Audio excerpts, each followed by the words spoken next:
How could a love like this be anything but destined?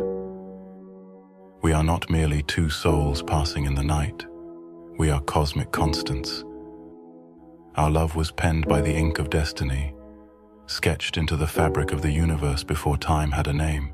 Like two stars in the infinite galaxy, we are fated to gravitate toward each other. Our love was carefully sculpted by the hands of fate and has always been meant to be. When you are absent, the sun loses its brilliance, as if the cosmos itself acknowledges my sorrow. This is not just a need dictated by loneliness or the void that accompanies human existence. No, this is a cosmic necessity, like the sun's need for the sky or the moon's for the night. Your absence leaves an emptiness within me that no other can fill.